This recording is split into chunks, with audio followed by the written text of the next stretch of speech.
con el líder histórico de la Revolución Cubana, Fidel Castro, al mando, tras la victoria revolucionaria el 1 de enero del año 1959. ¿Cuál es la trascendencia histórica de este hecho para Cuba y también para el mundo? Las respuestas a estas y otras interrogantes con mi invitada en la tarde de hoy, la periodista Daily Sánchez Lemos. Buenas tardes y bienvenida a nuestra revista. Buenas tardes para ti, muchísimas gracias por la invitación, sobre todo en una fecha tan especial como esta. Claro que sí, Daily. Me gustaría entonces que nos narrara el escenario político, social y además militar predominante en los días finales de diciembre de 1958. Fueron días complejos y no exentos de peligro. Coméntame. Sí, ya después del triunfo, de la derrota de la ofensiva que la tiranía lanzó contra la Sierra Maestra en el verano, es decir, entre mayo y agosto del año 1958, el ejército rebelde, por supuesto que ganó mucha mayor seguridad y se podía decir que prácticamente la guerra estaba ganada desde el punto de vista que para esa ofensiva la tiranía había destinado una cantidad tremenda de recursos desde el punto de vista militar, había desplegado una gran cantidad de fuerzas y sin embargo fueron vencidos. Es la histórica, es decir, la frase de los 300 que vencieron a 10.000, porque fueron 10.000 hombres que la tiranía dispuso para vencer y para cercar y poder liquidar la guerrilla en la Sierra Maestra, los combatientes del primer frente que comandaba Fidel,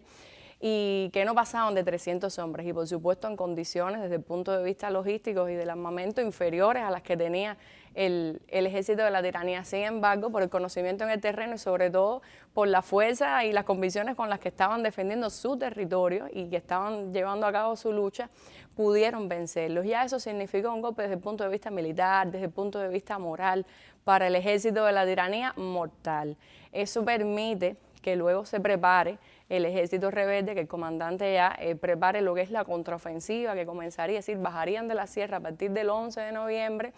y en lugar de tomar la ciudad de Santiago de Cuba, que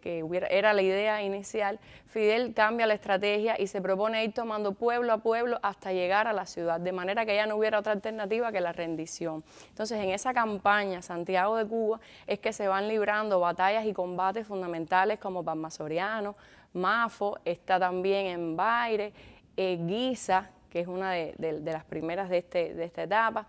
Y ya eso va haciendo que llegar a Santiago de Cuba, ya cuando llegan a Santiago de Cuba, están todos esos pueblos en manos de los rebeldes y Santiago de Cuba tiene que rendirse. Si el regimiento de Santiago se rinde. ¿Qué pasa? Fidel sostiene una reunión con Eulogio Cantillo y Cantillo, es decir, y llegan a un acuerdo. Cantillo regresa a La Habana y Fidel le dice que no vaya a traicionar nada de lo que habían hablado, que era que Batista no hubiera, que no hubiera intervención norteamericana, es decir, que no hubiera pactos con la embajada norteamericana, que no se fuera a dar ningún golpe de Estado a sus espaldas, porque ya la victoria desde el punto de vista militar y teniendo en cuenta también el apoyo que tenía el movimiento 26 de julio en el pueblo era inminente, de manera que no cabía ese tipo de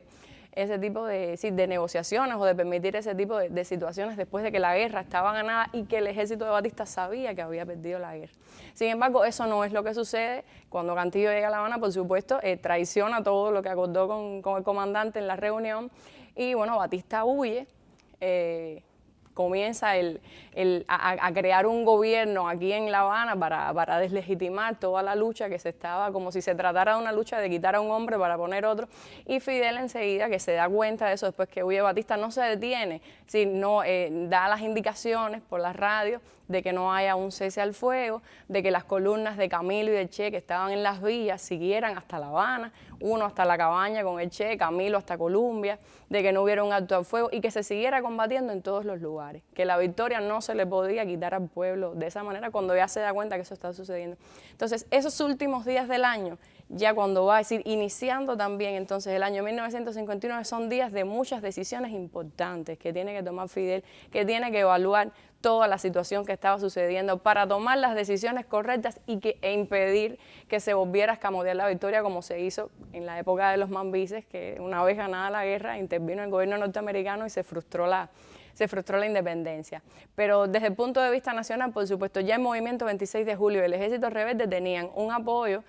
por el pueblo gracias a la fuerza que había tomado el movimiento, las victorias consecutivas desde el punto de vista militar y todo el apoyo que iba creciendo a los revolucionarios en contra de todos los crímenes que había cometido la tiranía. Entonces era una situación muy favorable para lo que era la efervescencia revolucionaria, para convocar en ese momento justamente a una huelga general como la que convoca Fidel, y es la que hace que, bueno, ya definitivamente se vayan atrás de todos los planes para impedir el triunfo de la revolución. Y yo creo que entonces ahí, sobre todo fundamentalmente, el pensamiento de Fidel para organizar todo esto desde que sucedió en Santiago de Cuba hasta que llega a la capital de La Habana, fue todo un pensamiento armado, y eso también fue parte de la motivación a los que se sumaron a esta lucha justa. Entonces, el 8 de enero, este 8 de enero fue el día entonces en que los habitantes de la capital cubana pues recibieron con gran júbilo a los combatientes rebeldes que desde el 2 de enero ya habían salido de Santiago de Cuba, como me comentabas.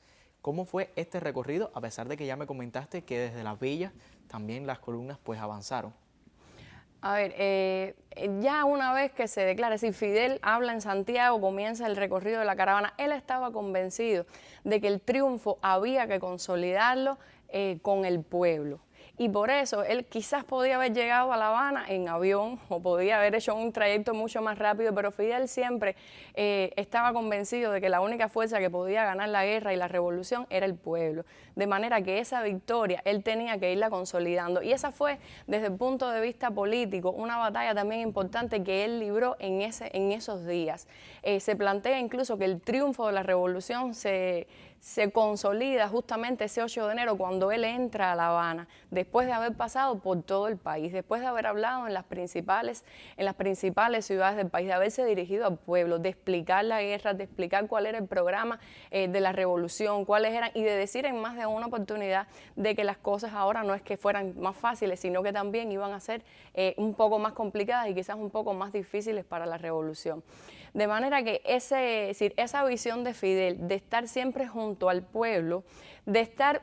mirando, escuchando de cerca, es decir, consolidar el triunfo pedazo por pedazo, era importante también desde el punto de vista de la unidad. Las diferentes fuerzas revolucionarias Exacto. Que había en Cuba, algunas que estaban luchando, otras que no, pero eran fuerzas políticas. Y esa era la posibilidad y la forma en que vio Fidel de ir consolidando sitio por toda Cuba el triunfo. De manera que recorrer el país, así como lo hizo, además de que le dio alegría a todos los que pudieron conocer a los barbudos que nunca los habían visto, estaban en la sierra, se habían convertido en personajes de leyenda, eran los barbudos que estaban en la sierra, los hombres de Fidel, los hombres de Castro, pero nunca los habían visto, y eran los hombres, como decía Cynthia Whittier en ese Sol del Mundo Moral, que todo se colocó en su justo lugar. Eran los hombres que quizás eran los más humildes, pero que eran los que habían sido capaces de cristalizar el sueño de tantos poetas y de tantos solitarios que no habían podido ser, pues lo hicieron esos hombres. Y eran entonces los héroes. Y que cada pueblo, es decir, que por cada pueblo pudiera transitar esa caravana y la gente ver a sus héroes, a los que los habían liberado, que escuchar al líder de esa revolución, explicándoles, hablándoles, como hizo después durante todo el tiempo de la revolución que estuvo al frente del pueblo, pues nada, eso fue definitivamente lo que consolidó, que hizo que cuando llegara a La Habana el 8 de enero, el triunfo de la revolución era un hecho, era ya algo irreversible. Y estaba entonces de manera concretada, y es que Fidel también tenía un poco del pensamiento de Martí, y por eso la unidad, sobre todo, es lo que siempre tuvo bien claro. Por eso me decías, fue pueblo a pueblo, provincia a provincia, hasta llegar a la capital, compartiendo con todo el pueblo cubano para entonces ya dar el sí por esta unión. Vamos a hacer entonces una pausa, me dice el director, hacemos una pausa en nuestra conversación para continuar, o continuamos ahora con Daily conversando de otros temas, porque la caravana además continuó su transitar hasta llegar entonces al campamento militar de Columbia, donde en un improvisado acto Fidel pues se dirigió a las miles de personas que allí se habían congregado. Expuso además que era un momento decisivo de nuestra historia y agregó que aunque la alegría era inmensa, pues quedaba mucho por hacer todavía. ¿Cuál es la trascendencia que tiene este hecho en la historia de nuestro país y también para el mundo? ¿Y por qué los jóvenes protagonistas de reeditar cada año este acontecimiento que marca el destino de un país? Son muchas las interrogantes, las respuestas, con más adelante como invitado con Daily, quien estará acompañándonos en tiempo real en esta jornada, porque estamos hablando a propósito de la caravana que este 8 de enero, día en el que Cuba rememora el aniversario 66 de la entrada de Fidel a La Habana. Continuamos en tiempo real a través del canal Cubano de Noticias.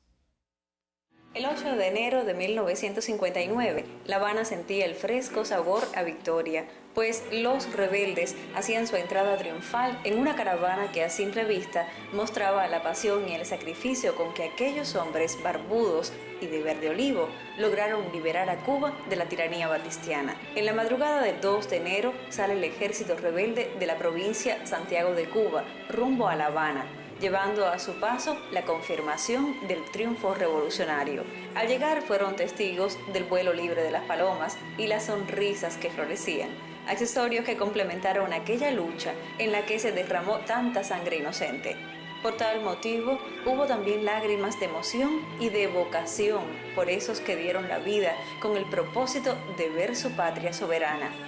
Las calles habaneras fueron coronadas con esos sentimientos que hacen posible que hoy, a 57 años de ese gran evento, todavía se respire esa brisa de invierno con sabor a victoria.